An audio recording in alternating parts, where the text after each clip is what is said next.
Sister Love. Chapter 1. Marcia met Howard Collins at church. Marcia was 35 years old. Howard was 41. Howard lived with his mother in a small house on the south side of the town. Marcia lived with her sister and father in an apartment 3 streets away. Marcia did not work. Her father, George Grant, was ill and never left the apartment. He stayed in bed most of the time and always needed somebody with him. So Marcia stayed at home with her father and only went out when her sister Karen was in the house. The two sisters were very different. Marcia was short with a small round face and short black hair. Karen was 10 years younger. She was tall, had long brown hair and good legs, and a suntan all through the summer. People often said to Marcia, "Your sister is very beautiful." There were always lots of men ready to take Karen out to dinner or to the cinema. But Marcia stayed at home. Karen worked in a shop in the town. When she was at home, she liked to sit up on the roof garden of their apartment building. It was one Sunday in May when Marcia came home with Howard the first time. She took him to see her father. George Grant was in bed. He had gray hair and a gray face. Sometimes he read a book, but mostly he just sat in bed and watched television. "This is Howard, Father," Marcia said. "He works at the hospital and we met at church. I told you about him last week. Do you remember?" "No," her father said. And he turned his face away, back to his television. He was not interested in new people or his daughter's friends. Just then Karen came into the room. She wore a white bikini and white shoes. She smiled at Howard. "So you're Howard," she said. "My big sister has got a boyfriend at last." Howard's face went red and he looked down at his feet. Karen laughed. "Come on up to the roof garden and have some wine. The sun is wonderful this morning." "Oh, Howard began. Marcia looked angrily at her sister. But then she said, "Yes, I must get Father a drink. See you in a minute, Howard. Go up to the roof and talk to Karen." The sun was hot on the roof and Howard took off his coat. He looked around. There were 3 chairs, a sun umbrella, a sunbed, and a table with 3 glasses and a bottle of wine on it. There were tiles on the floor, and next to the little wall around the edge of the roof there were some flowers in boxes. This was the garden. "Very nice," said Howard. Karen smiled at him. Howard looked around. "Very nice," he said. "We don't see any good-looking men up here," she said. "Sit down and have a drink." Howard's face went red again. He gave a shy little laugh. "Oh, thank you," he said. He tried not to look at Karen's long suntanned legs, but it was not easy. "I come up here all the time when it's sunny," Karen said. She began to put suntan oil on her arms and legs. Howard watched. Then Marcia arrived, and the 3 of them sat in the sun and drank wine. Marcia looked at Howard with love in her eyes. She did not look at Karen. Karen watched them. Her eyes went from her sister to Howard and back again to her sister. She smiled. It was not a nice smile. Chapter 2. Every Sunday morning after that, Marcia brought Howard home for a glass of wine after church. Howard stopped his car in the street outside the apartment building. And Marcia said, "Sound the horn, Howard. Tell Karen we're here, then she can get the wine ready." So Howard gave 3 little toots on his car horn. On sunny days, Karen always came to the wall at the edge of the roof and looked over to wave at them. Then she went to get the wine. She always wore her bikini or a very short skirt.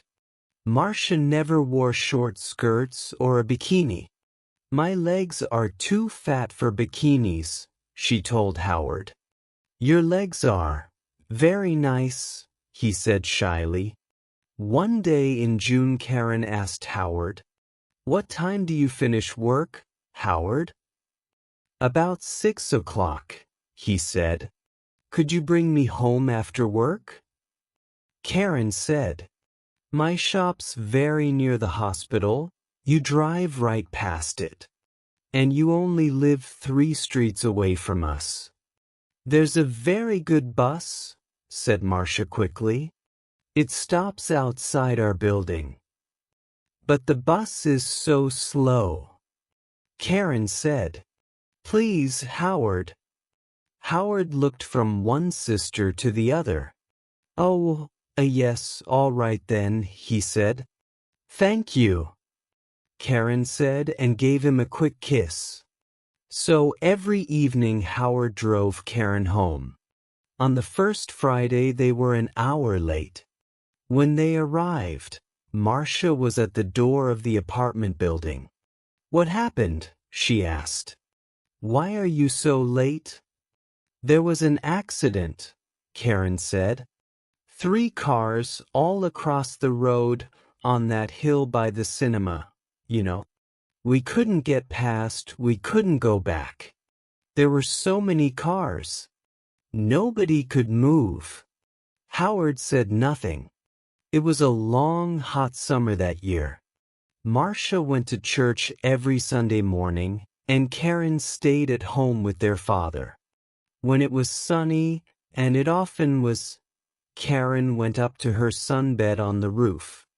When Marcia went up to the roof garden, she always sat under the umbrella. But Karen put on lots of suntan oil and sat in the sun in her bikini. "The hot sun's not good for your body," Marcia said. Karen laughed. "Howard likes my body."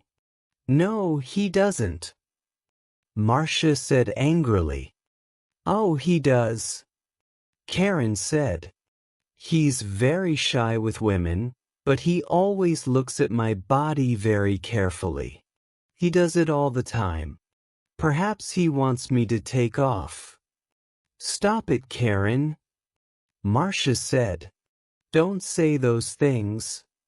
Karen laughed. "What's the matter, big sister? Are you afraid I'm going to take him from you?" Marcia did not answer. Chapter 3. The next Sunday, Howard phoned Marcia early in the morning. I don't feel very well," he said. "I'm not going to church today." "My love, I'm sorry," Marcia said. "Can I phone you when I get home?" "Yes, of course," he said. "I can't phone before 1 o'clock," Marcia said. "I'm going to be late back because there's a meeting after church. Something about Africa, I think." "Oh yes, I remember," Howard said. But Marcia was wrong. There was no meeting after church that morning. It was the next Sunday. So she left church at the usual time and arrived home at 11:45. First she went in to see her father, but he was asleep. Then she phoned Howard, but there was no answer.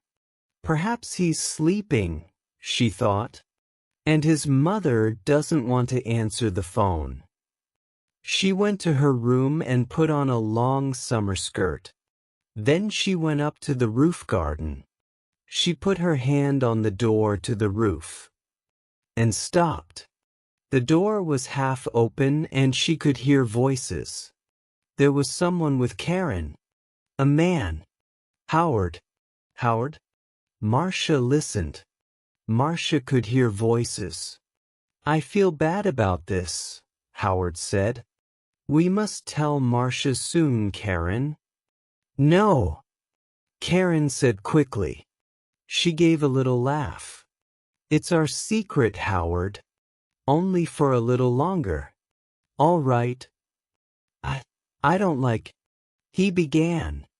But you do love me, Howard, Karen said. Not Marcia? Say you love me. Please. Marcia suddenly felt cold. You know I do, Howard answered. But... Karen kissed him. It's our little secret. Oh, is your car outside, my love? We don't want Marcia to see it. I didn't bring my car, Howard said. I walked here. Good, Karen said. But it's getting late. You must go before she comes home. They kissed again. See you tomorrow, usual time, usual place, said Karen. Now go. Marcia moved quickly and quietly away from the roof door and ran to her bedroom. She did not want Howard or Karen to see her. She heard their voices. Then the front door of the apartment opened and closed. Howard was gone. Marcia sat on her bed for an hour. Why, she thought. Why does she do it? I stay at home with an old man all the time. I can't go out to work. I can't make new friends.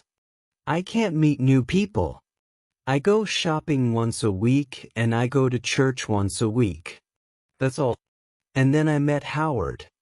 When he said, I love you, I was so happy, and now?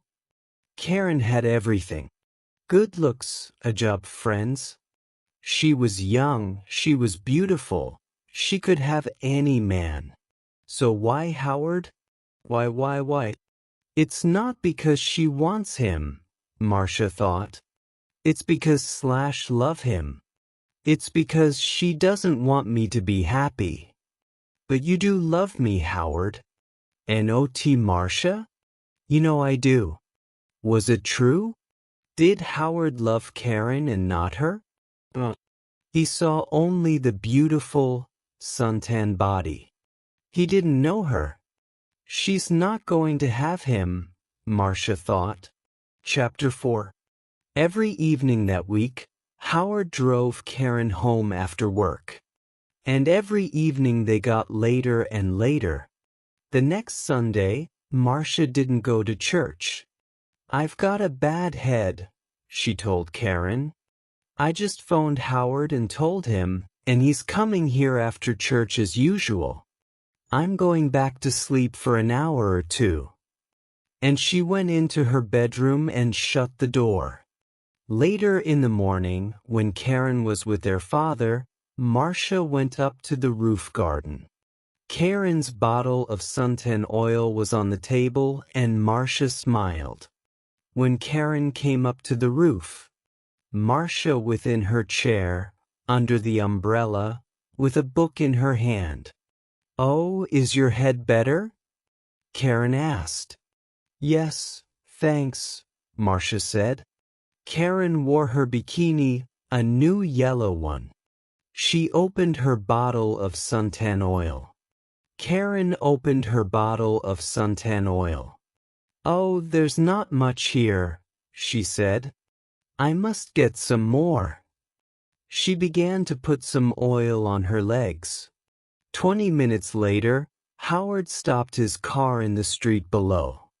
Up on the roof, Karen and Marcia heard the usual 3 little toots on his car horn. He's here, Karen said excitedly. Your man's here, big sister. And she laughed. Yes, Marcia thought. My man, not yours, Karen. Karen jumped up from her sunbed. She ran to the wall at the edge of the roof to look down and wave to Howard. She had no shoes on, and at the wall her feet suddenly slipped away from under her. Aff, she cried. She fell forward and put out her hands to grab the wall. But the top of the wall was slippery too. Her hands could not hold it, and slipped away, off the wall, over the edge. And her body went on too, over the edge of the wall and down. Down down. Before she hit the ground, she knew. Slippery tundin oil, Marcia. The end. If you enjoyed the story and want to say thank you, then you can subscribe to my channel and visit it.